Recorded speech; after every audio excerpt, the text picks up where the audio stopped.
Being the president of a country is a dangerous job. No one knows this better than Vladimir Putin, who over 20 years has survived 43 different assassination attempts. Get ready to find out how Putin survived, and how his 6 layers of security make him impossible to kill. Almost every year, Putin survives at least one assassination attempt. All of these experiences is partly why his security is so good, as they've had lots of training in real-life situations. Some of these assassination attempts were done very professionally, but thankfully for Putin, all of them were foiled. There was an attempt on Putin's life as soon as he became president back in 1999. This was by the Russian mafia. Putin had begun cracking down on organized crime, which at the time was plaguing Russia. In retaliation, the Russian mafia tried to bomb Putin's car. A bomb was planted, but Putin's security found it. Some of the mafia members involved went to prison, while others were taken out. Later that year, Putin was almost assassinated in Uzbekistan. Uzbekistan militants planned to assassinate Putin while he was there on a state visit, but the plot was uncovered and the militants were arrested. A year later, in 2000, Chechen separatists planned to assassinate Putin. During his visit, a remote-controlled bomb was detonated near Putin's motorcade. Several of Putin's bodyguards were injured, but Putin himself survived. In 2002, Putin was almost assassinated using a jar of poison jam.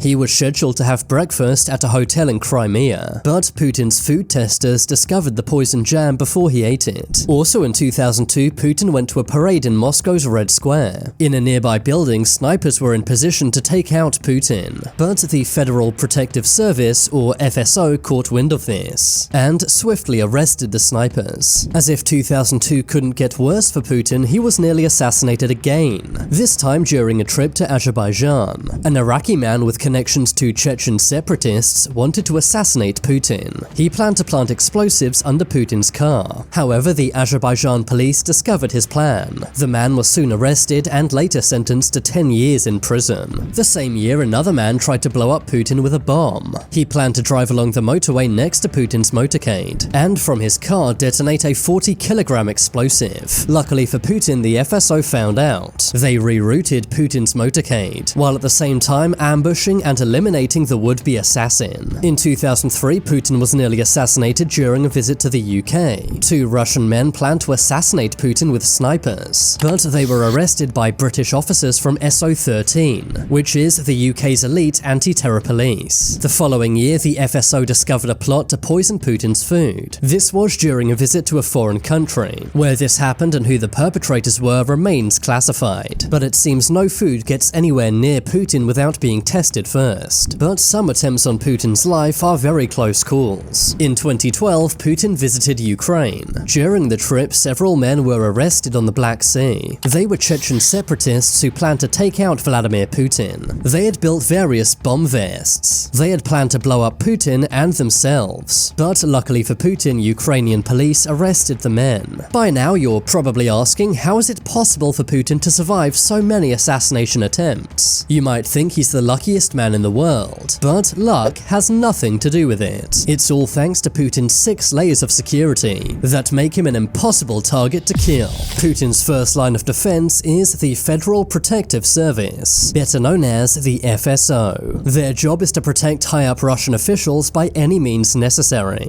Their budget is a blank check, meaning that no expense is spared when it comes to protecting Putin's life. The FSO's budget is classified, but it's believed to be in the billions of rubles. After all, the FSO employs over 50,000 people. Their training is intense, but it's nothing compared to the training of Putin's private army. In 2016, Putin formed the Rosguard. This is a private army which reports directly to Vladimir Putin, comprised of over 340,000 troops. The Rosguard's job is not to stop external assassination attempts, but instead to quell any internal threats to Putin. For example, coups or military takeovers. Putin's final human line of defense is the Presidential Security Service, better known as the SBP. Their job is to secure the president's life. These are the guys who will literally jump in front of bullets if they need to.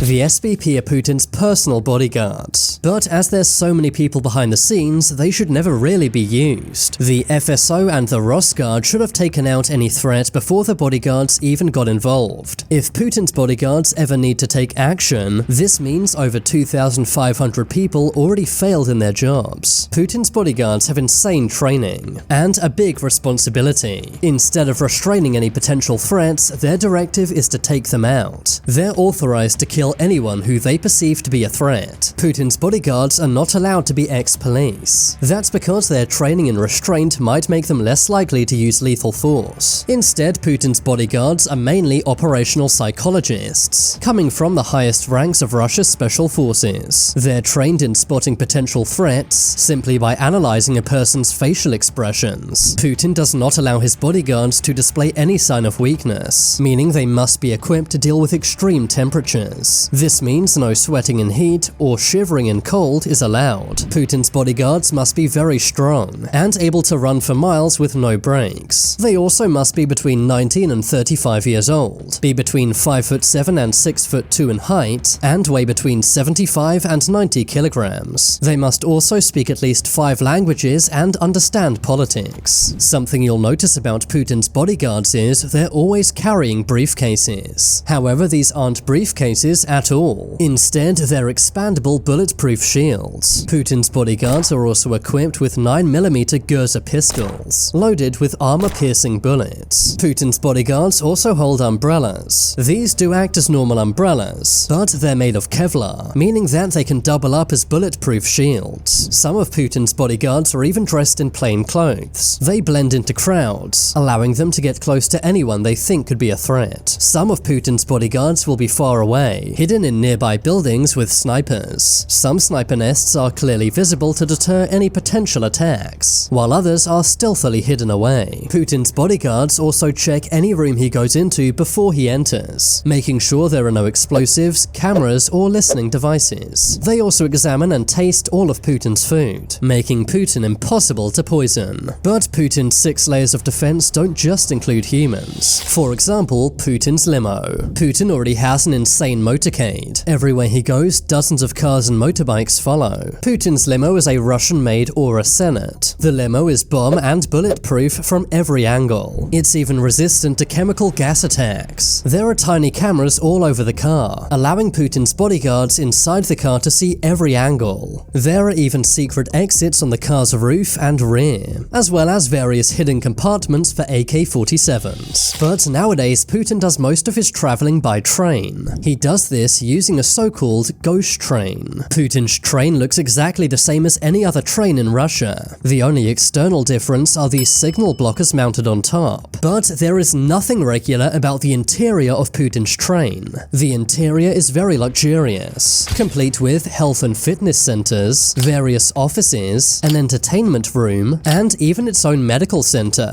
The train is also bulletproof and bomb-proof. Putin's train only stops at secret train stations, which are dotted all around Russia. But how does Putin travel in the air? Well, while in Russia, Putin mainly uses his own helicopter. It's a reinforced Mi-8, which is the same model used by the Russian military. Putin's helicopter is heavily reinforced, complete with bulletproof windows, signal jammers, and anti-missile defense systems. It's also followed from every angle by Russian fighter jets wherever it goes. Putin's helicopter even has communication systems on board, meaning that if he wants to, he can launch a nuclear strike while in the air. But what about when Putin is flying out of Russia? If Putin has to fly far away, he uses his own plane. It's a heavily modified IL-96-300PU. The plane has signal jammers and anti-missile defense systems, and basically operates like a mobile command center. There are large offices inside the plane, meaning Putin can command soldiers and military officials from his airplane. He can even launch nuclear strikes from his plane.